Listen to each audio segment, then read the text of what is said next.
Hello everyone, thanks for tuning in. So I just wanted to go through with you some of the recovery tips that I have and would like to share with you. These are things that I practice myself to recover quicker from my sessions and to be ready for the next run, to be able to perform and maximize your fitness, or just for general recovery and prehab, so preventing any future mishaps. So without further ado, here's one of the first things. So we have a pair of compression socks. So these go around your calves, and yeah, it's just really good, I think, for after a long run that you put them on. Just helps circulate the blood, bringing it back up, because it's quite gravity can have an effect and helps flush out the lactic acid and keep the blood circulating. These are really good. You can use them as flight socks as well, or you can also wear them whilst you're running. So if you're doing like a long ultra race, these can be actually quite good. And I've actually used them as well in Ultra Pyrenean. So compression socks. Magnesium oil. Now, what's this stuff? So magnesium, don't ask me for the science behind it, but I know that, so when you have tired legs or tired muscles, that normally they're magnesium deficient, and one of the things, this thing is just magnesium with water, I believe, and spray it on sort of towel dried muscles, legs and such, and this can help alleviate any fatigue. And look, as I said, I can't tell you the science behind it, but it's like using Epsom salts and those sort of things. You can tell that your body loses salt when you sweat hard if you look at your t-shirt when it's a nice hot day, and that is the proof that magnesium oil will help. So I always put this on after a long run on the especially my legs, well, as a runner, calves and hamstrings and around the knee.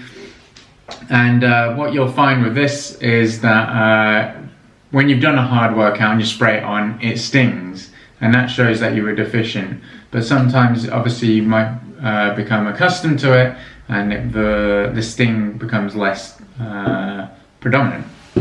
Moving on. So, what's this one? A laptop and a book.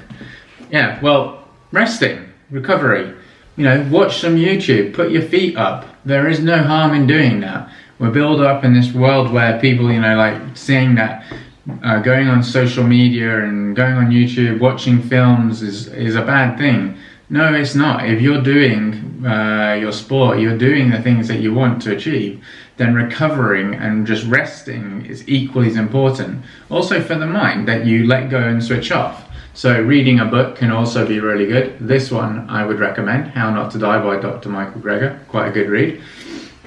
Now obviously we're not going to get into the things of how much and all that thing, but putting your legs up and just sitting down.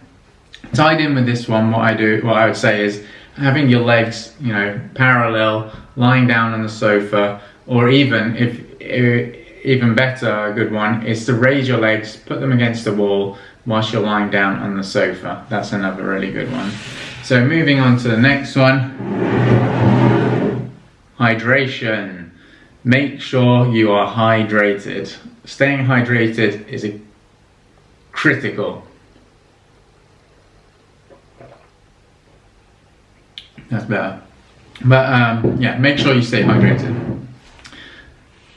Food, equally important. Make sure that you eat good food, and especially I think within half an hour of running, get some sugars into you. Banana's great. There's some carbohydrates, replenish those stores. Have some nice, good food, and it's really important for recovery that you reconstruct, or you enable your body to be able to repair itself and be able to be ready for the next one. So we have also got these things, these massaging recovery sort of tools, ball for standing on or sort of foam rolling over. This, I don't know what it's called, but for on your calf muscles or just rolling along the quad and such. This one's like a mini foam roller which I use for traveling, and it's quite a harder one actually, quite dense. But very good for transporting and using in different places. And equally then, we have the bigger foam roller. So this one I use just to foam roll all my legs out and get through them. Have I missed anything out? I can't think of anything at the moment. I'll probably let you know in a future video if I have, but these are the main things that I sort of go through when I'm doing recovery. I won't do everything all the time. Oh yeah, I mean, I'll eat, I'll drink, I'll put that on, I'll do that. Yeah, I mean, you know, it's not as if it's gonna give you 5 more tasks to do after you finish. These are just things that you will do naturally, I believe. You know, well, what you should do, like drink, eat, rest, and just stretch out and foam roll out. Now, the other thing I'll say is, like, if you are putting the hard work in running or cycling, whatever it may be, I think it is equally as important to take these things that I've just taken some time to discuss with you. They're just as important. It's not always about the training sessions that you're doing, but how you can prepare to be ready for the next one and to have your body in good condition and to avoid any injuries. Really appreciate taking the time to watch this video. Let me know down below your recovery tips, things that you might do. Would be really interesting to hear and, you know, learn and gain some more experience for myself. So thanks a lot for watching, guys. Really enjoyed it. Of course, I mean, did you really enjoy it? I enjoyed making this video. Cheers.